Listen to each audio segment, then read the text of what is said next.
So guys, welcome back to my channel. তোমরা সবাই কেমন আছো? আলহামদুলিল্লাহ, আমি অনেক অনেক ভালো আছি।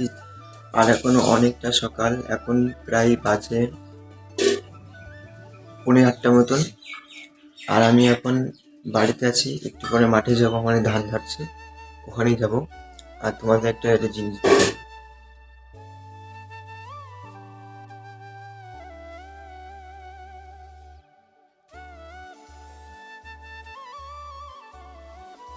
দেখতে পাচ্ছ এই মাউসটা, আমি মাউসটাই কিনেছিলাম দুদিন আগে, প্রায় 300 টাকা মতো নিয়েছিল। এটা আমার অনেক শখের জিনিস, কেবল দিয়েছে একটা। অনেকে বলতে পারো মোবাইলে মাউস কি করবি ভাই, এটা হচ্ছে শখের জিনিস, যে শখটা পূরণ করতে পারেছি এটাই অনেক। আর এটা আমাকে অনেক ভালো লেগেছে। গাইস, অবশেষে চলে এসেছি আমরা মাঠে। আর দেখতে পাচ্ছ আমাদের ধানগুলো প্রায় সব ঝাড়া হয়ে গেছে ওই জমিটায়। এখন ওই জমিটাই ঝাড়ছে, ওই দেখো পেছনে।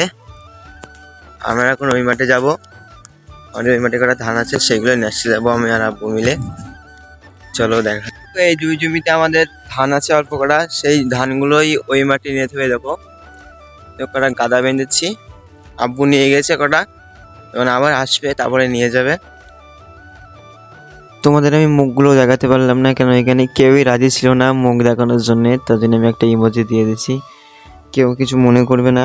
আর যে আমার ভিডিওটা দেখছো, তোমাকে বলছি, তুমি যদি কোনো সময় আমার ক্যামেরার সামনে আছো, তোমাকে ক্যামেরার ভেতরে নেবো। এই দেখো, এইগুলো প্রায় ঝাড়া হয়ে গেছে। এই ধানগুলো আছে, এই ধানগুলো এগুলো নিয়ে ঝাড়বে। আর আমি হালকা করে ওদিকে যাচ্ছি, ওদিকে আব্বু এমনি গাড়ি নিয়ে চলে এসছে, যে বিচুলিগুলো নিয়ে চলে যাবে বাড়িতে, এই জন্যেই। চলো ওইদিকে যাওয়া যাক হালকা করে। এই পাশের এই খামারটা গোছানো হয়ে গেছে, তার জন্য একটা জন এদিকে খামার গোছাচ্ছে। অবশেষে আমার এই ধানগুলো বাড়িতে নিয়ে চলে আসলাম গাড়িতে করে।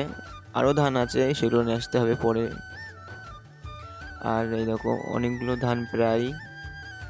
আর এই দেখো এদিকে আমার সোনাটি চলে যাচ্ছে, কুটুম বাড়ি যাচ্ছে কিছু দিনের জন্য। আর আজকের ব্লগটা এই পর্যন্ত। যদি ব্লগটা ভালো লাগে অবশ্যই চ্যানেলটাকে সাবস্ক্রাইব করে রাখবেন। আর এখনও যারা আমার ভিডিওটা দেখছেন তাদেরকে দিল সে থ্যাংক ইউ।